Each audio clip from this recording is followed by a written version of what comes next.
Bien, amados hermanos, feliz día del Señor. Con el cambio de siglo y cambio de milenio, la humanidad, en términos generales, tuvo una sensación de esperanza, de un resurgir, posibilidad a futuro, así como el ave fénix mitológico se levantaba de sus cenizas, pues esperanza en que los fracasos experimentados en los últimos 100 años, esos evidentes fracasos de corte humanista, pudieran enarbolar de nuevo y levantar cual eco aquel estandarte de la Revolución Francesa: libertad, igualdad, fraternidad. Hubo planes optimistas. Se pensaba que podríamos fabricar una suerte de hermandad planetaria con el advenimiento del nuevo tiempo. En realidad era cuestión de tiempo, porque estas expectativas se estaban levantando sobre una antropología de papel.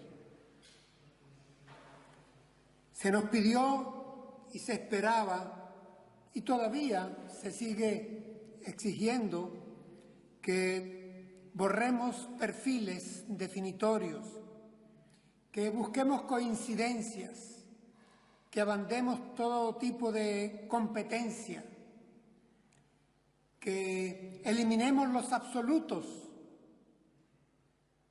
que ignoremos las fronteras, que alcancemos acuerdos, que promovamos el diálogo. Prácticamente se intenta canonizar la tolerancia, que evitemos las discusiones, que se rechacen los dilemas. Una invitación a licuar la crítica, cambiar paradigmas. Ya es lugar común aquello de que abracemos el pluralismo ideológico, que seamos inclusivos, palabra repetida, ya rayada, que seamos inclusivos. Esto en realidad no ha pasado de ser paja teórica. En la aplicación práctica, prácticamente todas estas cosas se le exigen a quien piensa diferente. Y en cuanto a los que nos movemos en el terreno de lo despectivamente ya llamado místico, religioso, creyentes, aquellos que somos creyentes en el Dios y Padre de nuestro Señor Jesucristo, que formamos la Iglesia de Jesucristo, lo que se espera de nosotros es que, sin necesidad de atacarnos demasiado frontalmente, nos extingamos poco a poco. Se considera prácticamente que nuestra fe forma parte de la historia y deberá ser superada. Si en un tiempo, hace 2000 años, se vivía aquel refrán de que todos los caminos conducen a Roma, era el Imperio Romano, pues hoy en día ya es bastante popular aquello de que todas las religiones conducen a Dios, se parecen un poco, los hombres tratan de exagerar ciertas aristas, las transforman en cortantes, y que deberían más bien las religiones, la nuestra por supuesto en primer lugar, ocuparse del bien común, sembrar un tanto el amor, ocuparse del más acá, no tanto del más allá, que incierto es. Aceptan como ejemplos de santidad a la monja Teresa de Calcuta o a San Francisco de Asís por razones de animalismo, de cuidado ambiental, en fin, lo que se nos está exigiendo, hermanos, es silencio. Se nos está exigiendo que abandonemos la doctrina, que claudiquemos para que haya paz, para que haya buen rollo. Y yo alerto hoy con esta predicación, que casi no me atrevo a llamar sermón. La palabra sermón hoy es ofensiva, porque suena autoritaria. Hay que hablar de una explicación, unas palabras que trae alguien. Pues no, hermanos, esto es un sermón, porque lo que voy a exponer las palabras de nuestro Señor Jesús, que no es socio de nadie, es Señor. Él reclamaba para sí ese título. Y voy a leer para ustedes tan solamente 2 versículos de uno de sus discursos que están registrados en el Evangelio según San Mateo y en el Evangelio según San Lucas. Leo la versión de Mateo, es breve. Dice así en Nueva Versión Internacional: no crean que he venido a traer paz a la tierra. No vine a traer paz, sino espada. Porque he venido a poner en conflicto al hombre contra su padre, a la hija contra su madre, a la nuera contra su suegra. Los enemigos de cada cual serán los de su propia familia. Evidentemente, estas palabras de Jesús dirigidas a sus discípulos, y nosotros somos sus discípulos, no es una palabra agradable que llame multitudes o provoque aplausos, y seamos honestos, a nosotros mismos hoy día nos incomoda un poco. Es difícil, es palabra dura, pero es palabra del Señor. No podemos dejarla en la cuneta, no podemos ignorarla. Es palabra suya para los suyos, para su iglesia. Sí, este es un sermón dirigido a la iglesia. Hermanos, me llamaba la atención cuando preparaba esta predicación que estando nosotros hoy tan en día como raza humana en los países bien desarrollados, avanzados en la astronomía, sin embargo, estemos a la vez tan penetrados por la astrología.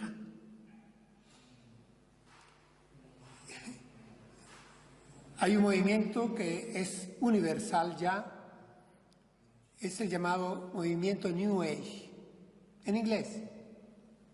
Se ha popularizado así, el movimiento Nueva Era. Y este movimiento está en todos los continentes, está descentralizado, no tiene jerarquías, pero miren cuán popular es porque es una especie de mezcla heterodoxa de todo tipo de creencias a la carta. Todos los colores del arco iris van ahí. Esto es una versión orientalista. Aquí se mezcla la psicología de café con la meditación trascendental, con las terapias alternativas, con el veganismo, con la medicina homeopática. He mencionado la astrología, esoterismo. Es un buffet espiritual. Sírvase usted lo que quiera y va en pos de una conciencia universal que no es conflictiva. Todos tenemos parcial razón y hemos de coincidir como todos los colores del arco iris, al fin y al cabo, son la luz. Pues esto está de moda, y advierto, están más infiltrados sutilmente de lo que muchos de nosotros percibimos. Por eso, el título de este sermón es Jesús, causa de división. No estoy buscando el aplauso, ni de los que habrán de ver este sermón en otros lugares, ni siquiera de la congregación, pero sí seré fiel a la palabra de Jesús de Nazaret, a la palabra de mi Señor. Es Él quien dijo lo que aquí voy a exponer. Miramos cómo empieza su disertación. Dice, no crean que he venido a traer paz a la tierra. No vine a traer paz, sino espada. Ese no crean, en algunas versiones, dice, ni comencéis a pensar. Es que no se les ocurra imaginar. No estén suponiendo que.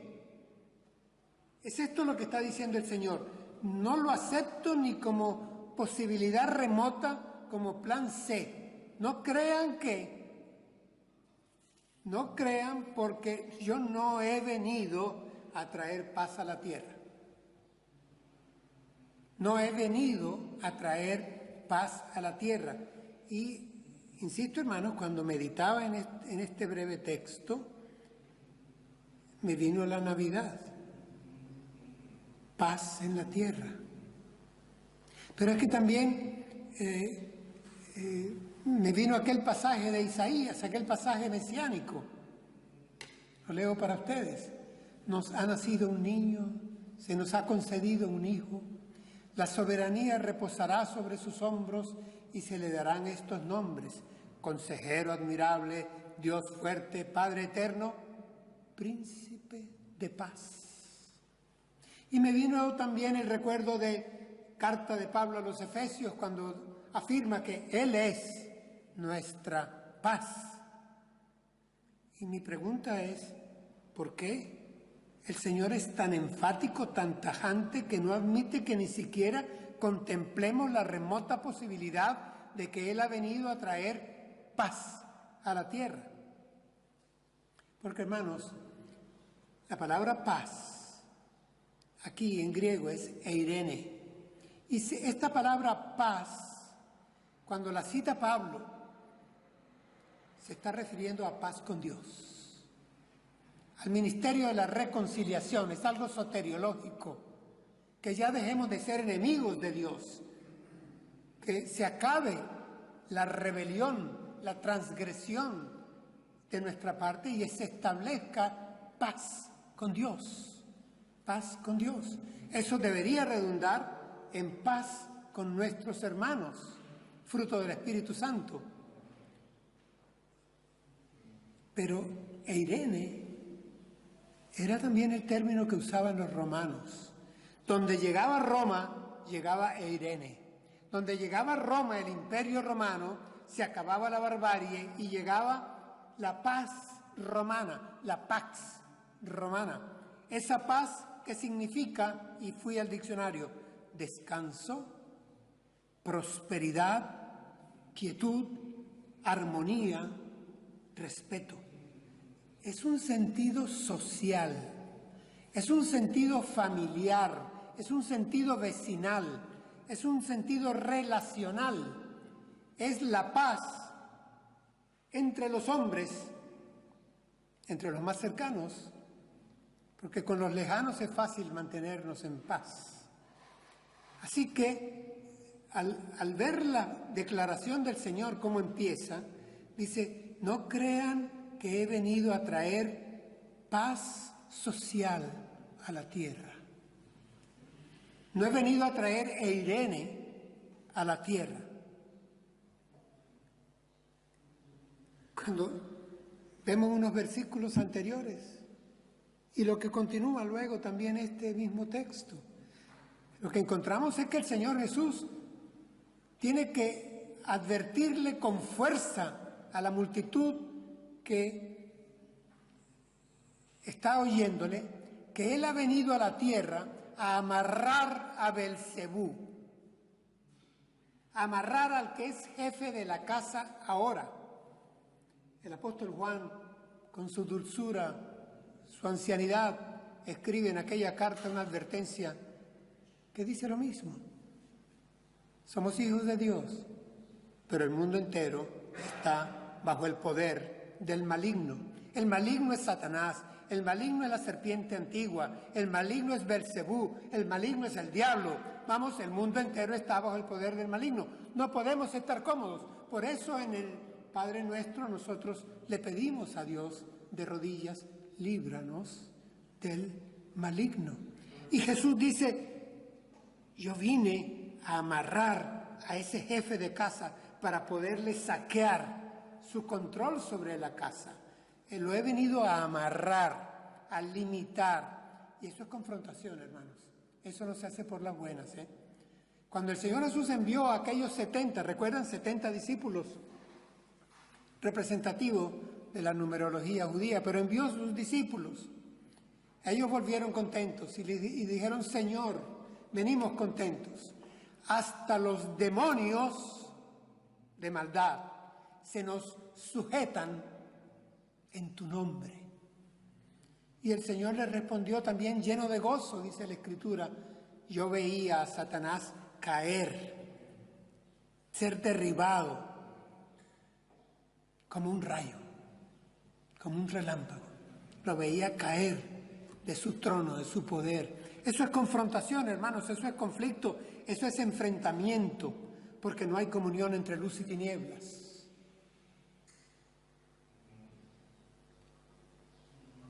Aquí el contexto de esta expresión, no crean que he venido a traer paz a la tierra, no vine a traer esa paz social, sino espada, es el contexto de reino y antirreino. Es un contexto de guerra espiritual en el sentido bíblico, que no en el sentido que se le ha querido dar últimamente en algunas iglesias y denominaciones. Hermanos, hoy pareciera que predicar a Jesús en estos términos como Él siempre fue. Predicarlo como se nos presenta en los evangelios. Hiere la sensibilidad moderna.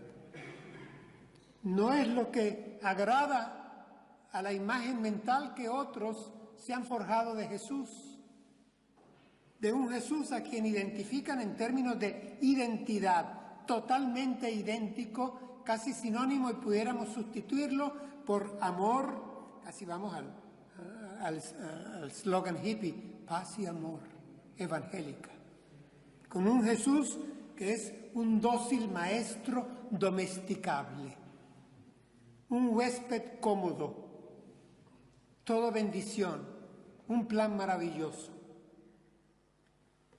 Will Graham, un pastor en Iglesia Bautista de Almería, leía de él en un artículo que denunciaba en la predicación evangélica un Jesús peluche. Es el peluchito de amor que acompaña y no exige. Ese Jesús peluche no es el Jesús de los evangelios y no es el Jesús de los púlpitos complacientes, no es el edulcorado para ser aceptado, no es dúctil como la plastilina. Él dice aquí, no vine a traer paz, sino espada. Hermanos, esto de espada, sabemos perfectamente que es la imagen literal. ¿De qué? De la confrontación, la imagen literal de la contienda, la imagen literal de la polarización y, si quieren, de la crispación, cosa que se habla mucho hoy en día, porque hoy en día hemos llegado a esto en el plano de la política. Hay una rama radical que se levanta y para que no haya polarización se exige silencio del otro extremo. ¿Sí o no? Porque entonces habría dos polos. Se permite un solo polo, pero no que haya otro, porque hay entonces una bipolaridad que tensa la cuerda, la situación del tejido social. ¿Saben que eso es lo mismo que se nos está pidiendo y exigiendo a nosotros? Que guardemos silencio. Que la voz profética de la Iglesia no se haga sentir vivir en esta sociedad española, europea, occidental. Es también lo que se nos está pidiendo para que no se crispen los ánimos, para que no estemos en la era de Piscis, que seamos aguadores, aguados, insípidos, incoloros e inodoros. Es lo que se pide hoy en día y se espera de la Iglesia, y es lo que nosotros no podemos hacer. El Señor Jesús dice: no crean que he venido a traer eirene a la tierra. Yo no vine a traer paz sino espada. En otras palabras, la confrontación no es una consecuencia accidental. Es que Él vino a eso. Vine a traer espada, ¿lo entendemos? Vine a traer conflicto. Vine a eso. ¿Quién soy yo? ¿Quién eres tú para que le restemos a la obra de Jesús, a la misión de Jesús, al objetivo de Jesús en su venida? ¿Vamos a hacerle agradable? Hermanos, Jesús fue muy radical en relación con su persona. Su radicalismo era excluyente, no incluyente, como se pide hoy. Sí, Jesús fue intolerante. No lo digo yo, no lo dice este púlpito. Voy a citarlo. Mateo 12:30, una sola cita. El que no está conmigo está contra mí. Y el que no recoge conmigo, desparrama. El que no está conmigo está contra mí. Y el que no recoge conmigo, desparrama. ¿Qué les parece?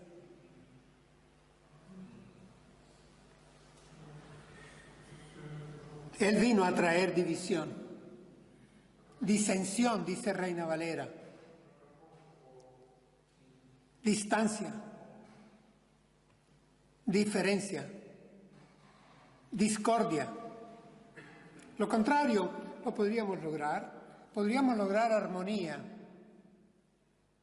un clima agradable, sí, pero si barremos nuestra doctrina y sus palabras bajo la alfombra y cubrimos. Tendríamos que hacer eso. Si nuestra lealtad primaria al Señor la hacemos secundaria a otras lealtades afectivas.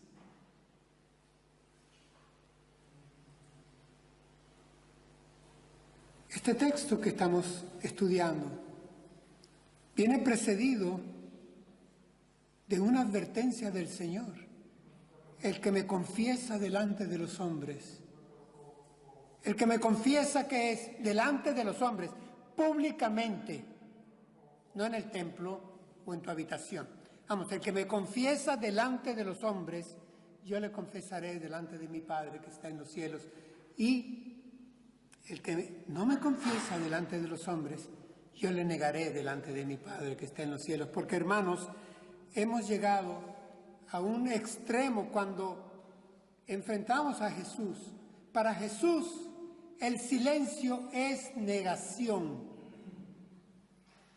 No confesarle, no hablar de Él, es negarle. Siempre estamos señalando a Pedro como quien lo negó. ¡Qué bárbaro!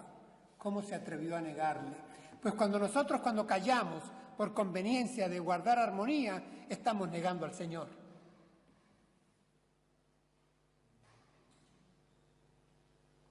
Hoy en día no queremos enfrentar el dilema crístico, ese dilema de o estás conmigo o estás en mi contra, o conmigo recoges o desparramas.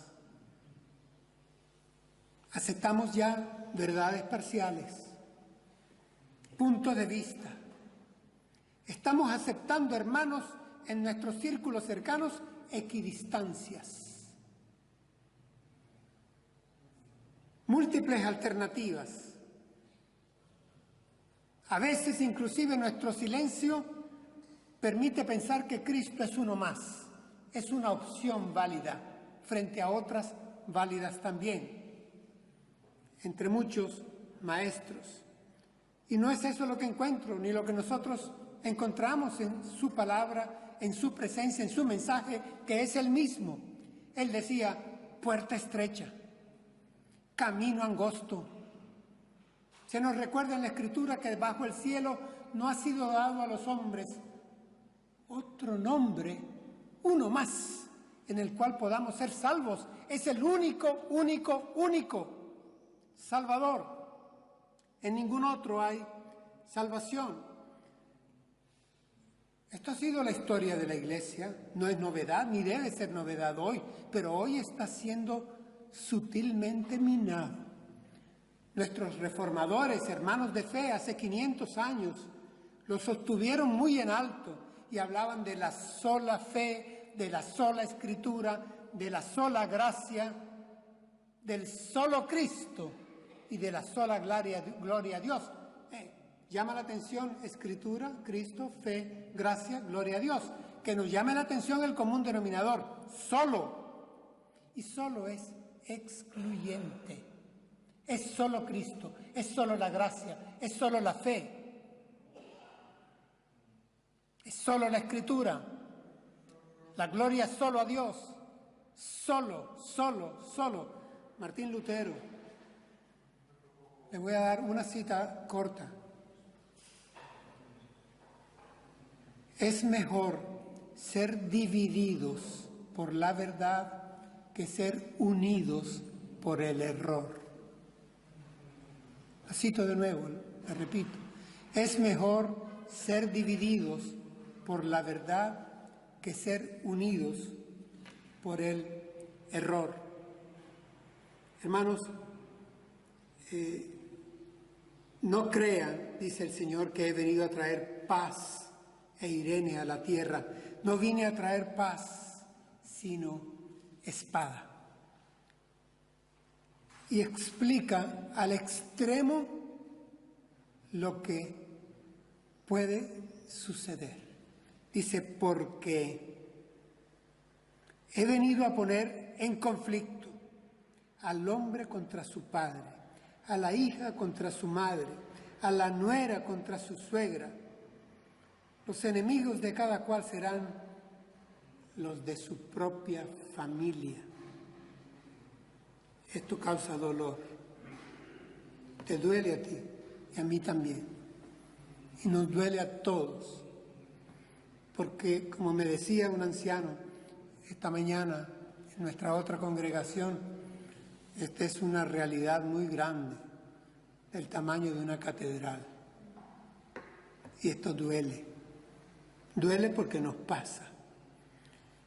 En griego, conflicto, disensión, división, es dichazó. Vine a poner división y busqué su significado y no me daba otro. División, nada más. He venido a poner división, he venido a dividir. Es que esto no es cultura moderna, esto es contracultura, para seguir el refrán muy español, pura y dura. Contracultura. He venido, dice Cristo, dice el Señor, nuestro Señor Jesucristo, he venido a dividir. Y la contracultura no exime los lazos tiernos de la familia. Y aquí el dolor es más fuerte. Afecta esos lazos.